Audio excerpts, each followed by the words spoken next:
Let's talk a little bit about the branding and marketing and image. Marketing happens to be the one thing that confuses the independent a lot.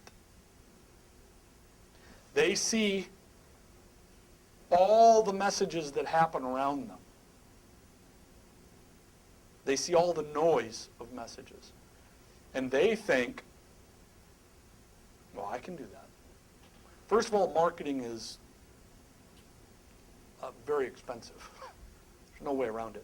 Some of these national restaurant chains are spending millions of dollars a day on advertising.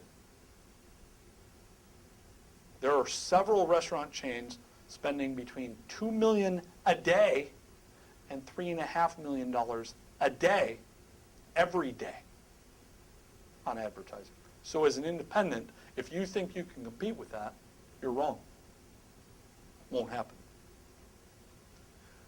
But what you can compete with them on is a personal approach to marketing. Okay, so we were talking about the complexities of marketing and the difference between marketing and national chain, marketing and independent. Needless to say, the dollars available for marketing in an independent are nowhere close to what's available for a national chain. But that doesn't mean that you can't be effective in your marketing strategy. During your phase of pursuit, it's critical to get the flavor of your marketing message figured out at that time. Don't wait until the restaurant's open and operating, or even a few weeks before it's ready to open and operate to determine your flavor and your message. Again, each concept has its own style of marketing. Part of that becomes the fact that each style of restaurant has its own price points that go with marketing. Pictures of food sells. There's no way around it. By showing pictures of food, it helps the customer think about the food, and therefore they buy it. But they have to be high-quality pictures. There's actually people called food stylists that actually get paid very good money to make sure that pictures of food look right with your marketing. Steam coming off of it, moisture, freshness, full. You got to think about what your food's going to look like when you present it to the customer. One of the biggest complaints we get when we do surveys of customers is that the food picture they saw and the food they actually got don't match. I believe that is a big part of the fact that you don't have operators, in some instances, running companies. And therefore, they don't think about the impact that that picture from that food stylist has on the consumer, and then the consumer is upset because they don't get it in the field at the unit level. Well, so as you're creating your marketing and branding strategy, you got to think about the image of your business. Now, there are three ways. I don't care how you slice it. There are three ways to target your marketing: humor, sex appeal, value.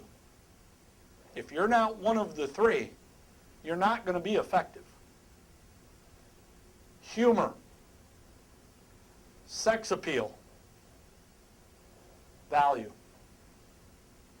Humor can be anything that the consumer might deem as funny, unique, different, memorable.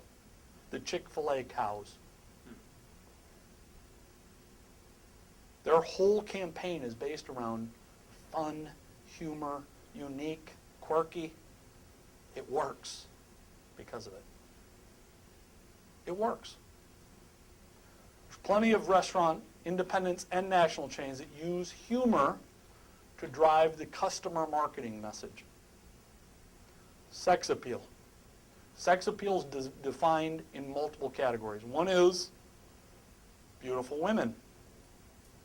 You can use beautiful women to drive the customer marketing message. Beautiful men. Beautiful environment.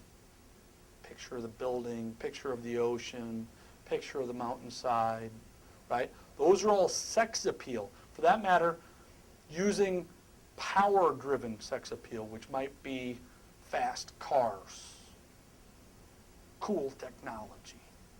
It's all sex appeal. And then the third is value, which is I'm getting a good deal for my dollar. That's where independents tend to make the mistake. They think by offering a coupon, that is value. It's not. Okay? Value is in the mind of the consumer. Value is not necessarily what I pay for something. The independent too often thinks value is cheap. The customer does not see cheap as a value. What they see is, I got more than what I paid for. That's how they define value. I paid for something, and I feel like I got a huge value for my money.